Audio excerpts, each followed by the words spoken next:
Quelle serait selon vous la pire stratégie SEO à faire aujourd'hui? Restez bien jusqu'à la fin de la vidéo parce que je suis sûr que la majorité des personnes qui pensent pouvoir faire du SEO aujourd'hui vont vouloir faire ces stratégies car c'est hyper sexy, ça permet de gagner du temps et surtout ça fait économiser beaucoup d'efforts et beaucoup d'argent. Mais est-ce que réellement ces stratégies qui sont donc miraculeuses permettent sur le long terme d'avoir un impact significatif, d'avoir une stratégie SEO qui marche et qui fonctionnera pendant les prochaines années? Et surtout, est-ce que ça a un vrai impact et surtout un vrai intérêt niveau business? Avant de plonger directement dans ces stratégies, n'hésitez pas à laisser un petit like, à commenter pour le référencement de cette vidéo et à vous abonner parce que vous êtes toujours très nombreux à regarder la chaîne et à ne pas être abonné. Si vous voulez obtenir des petits tips gratuits et des stratégies avancées en SEO, abonnez-vous, je suis sûr que vous ne le regretterez pas. Ok, quelle est donc cette fameuse stratégie ou du moins ces stratégies que beaucoup de personnes mettent en avant et qui peuvent mettre complètement en péril votre stratégie SEO sur le long terme? Parce que c'est très bien sur le papier, mais le problème c'est que vous derrière, si vous n'y connaissez pas forcément grand chose et que vous voulez simplement gagner du temps et que une stratégie semble hyper alléchante et surtout miraculeuse pour vous faire gagner beaucoup de temps et économiser beaucoup d'argent, est-ce que derrière c'est réellement intéressant vu tous les efforts que vous avez déjà fait par exemple pour monter votre site, que ce soit un e-commerce, que ce soit le site de votre boîte ou n'importe quoi? La strat est la suivante: acheter un domaine expiré, créer un script pour copier-coller automatiquement tout le contenu de votre concurrent, paraphraser le contenu avec de l'IA de manière dégueulasse et mettre le site en ligne et attendre les résultats tranquillement. Là vous avez plus qu'à siroter une petite coconote et là on est très bien. Bon, est-ce que réellement c'est une stratégie qui va marcher selon vous? Alors non, et c'est une très bonne chose et je vais vous expliquer pourquoi. Autant c'était une stratégie qui pouvait très bien fonctionner auparavant, mais maintenant ce n'est plus du tout le cas. En mars 2024 on a donc la Core Update et la Spam Update qui est sortie et qui a directement impacté ce genre de pratique qui est plus ou moins frauduleuse. Parce que en soi vouloir gagner du temps en SEO, bon c'est humain et en soi c'est pas forcément ce qui est dramatique, mais de là à copier-coller des concurrents et vraiment de refaire du contenu de manière dégueulasse, vraiment honnêtement ça montre vraiment comment certaines personnes sont vraiment malhonnêtes et sont vraiment prêtes à tout pour avoir un peu de résultats. Et dites-vous bien que ce genre de stratégie, j'en ai été moi-même victime sur un e-commerce à moi où en fait je me suis fait complètement voler tout mon contenu. Donc on parlait quand même de plus de 1200 pages à peu près et du jour au lendemain en fait qu'est-ce qui s'est passé, c'est qu'il y avait un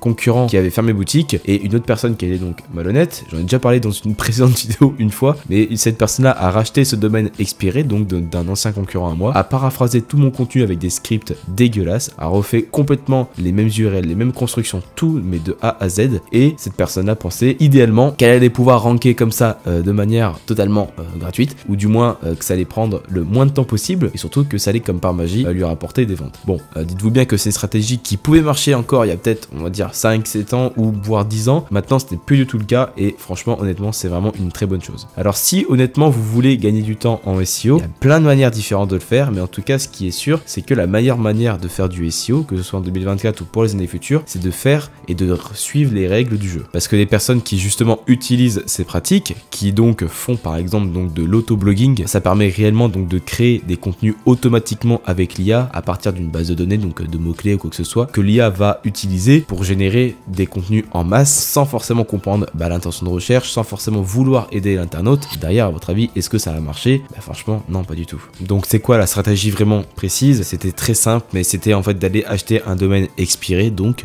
un domaine expiré, c'est un nom de domaine qui est encore actif, mais le site en lui-même n'est plus actif. Donc souvent, c'est normal, on a plein de personnes qui achètent des sites, ou du moins qui créent des sites, et qui donc génèrent un nom de domaine. Le truc, c'est que des fois, des personnes en fait ne font plus forcément l'activité en question, et pour autant, même si le site n'existe plus, on a tout de même des noms de domaine qui sont toujours existants. Donc ils tombent dans le domaine, on va dire, plus entre guillemets pas public, mais du moins ils deviennent accessibles, ou du moins achetables. Derrière, on a des gens justement qui recherchent ces noms de domaine expirés pour pouvoir profiter de l'autorité, donc notamment au niveau des backlinks, ou du moins même au niveau de l'autorité thématique qui avait été construite sur ce site en question, pour pouvoir repartir de zéro et donc gagner du temps. En soi, est-ce que c'est mal? Non, pas forcément. Ça dépend de comment on fait les choses. Acheter un nom de domaine expiré, c'est pas forcément une mauvaise pratique. Pourquoi? Parce que derrière, en fait, vous pouvez par exemple gagner du temps et construire par exemple un site, un side project par rapport à votre site actuel, qui pourrait être par exemple un blog, et derrière, pourquoi pas rediriger une partie du trafic vers votre, ce qu'on appelle donc money site. En soi, ça, si vous apportez de la vraie valeur ajoutée à des utilisateurs, en soi, il n'y a pas de problème par rapport à ça. Même si vous faites par exemple du netlinking, un lien vers votre site principal, si derrière vous considérez donc votre domaine expiré que vous avez recueilli comme un vrai site, vous allez apporter de la valeur ajoutée, en soi, il n'y a pas de problème. Par contre, si vous récupérez juste ça pour profiter de l'autorité thématique, ou du moins de l'autorité globale du site, de l'ancienneté, etc., et que derrière vous allez faire ce qu'on appelle donc de l'auto-blogging, qui consiste donc ça c'est la deuxième stratégie, c'est d'aller rechercher par exemple sur SEMrush tous les mots-clés autour d'un sujet vraiment large. Si on parle par exemple du café, en fait vous allez récupérer tous les mots-clés autour du café. Ensuite, tout ce que vous avez à faire, c'est envoyer cette masse de données donc avec des scripts, etc.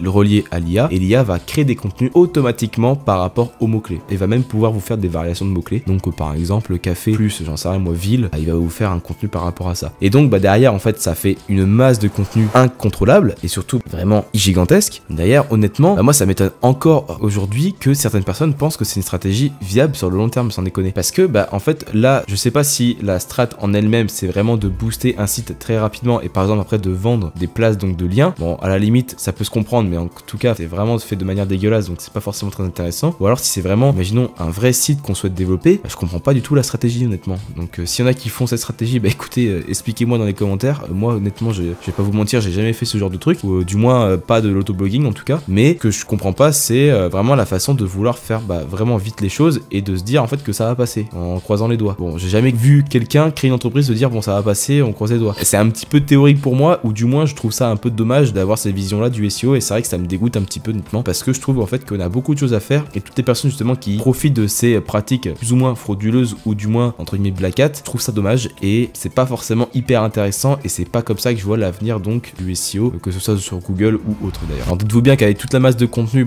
là vous alliez forcément vous privilégier complètement la quantité à la qualité. Et derrière, est-ce que ces contenus vont ranker? Non. Pourquoi? Parce que chaque contenu ne va répondre à aucune intention, ça va pas du tout s'intéresser à l'internaute. Vous allez créer un contenu pour créer du contenu, et derrière c'est pas du tout viable. Honnêtement, vous allez vous retrouver avec, je sais pas moi, peut-être 1000 contenus, sauf que 1000 contenus qui servent à rien, je préfère en avoir 10 qui sont performants plutôt que 1000 qui ne servent à rien. Et donc pour revenir justement à la mise à jour donc de Google en 2024, donc la spam update, elle visait justement donc toutes les stratégies autour donc des réputations de sites, donc d'utiliser donc les sites à forte réputation pour pouvoir positionner des pages rapidement. Donc là c'était plus la stratégie donc du parasite SEO. J'en avais fait une vidéo notamment à ce sujet. Après, est-ce que ça marche encore? Est-ce que ça ne marche pas? Honnêtement, faut tester, ça dépend si vous faites les choses correctement. Si vous faites les choses encore une fois de manière dégueulasse, je pense pas que ça va marcher. Encore une fois, faut toujours tester. C'est une stratégie qui peut vous faire gagner du temps si derrière vous faites les choses correctement. Après derrière, est-ce que ça va se jouer sur le long terme? Je ne pense pas. Vous avez aussi donc la spam update qui a visé notamment donc tous les domaines expirés. Donc la pratique donc de racheter un domaine expiré, de le réutiliser et donc de booster rapidement avec beaucoup de contenu.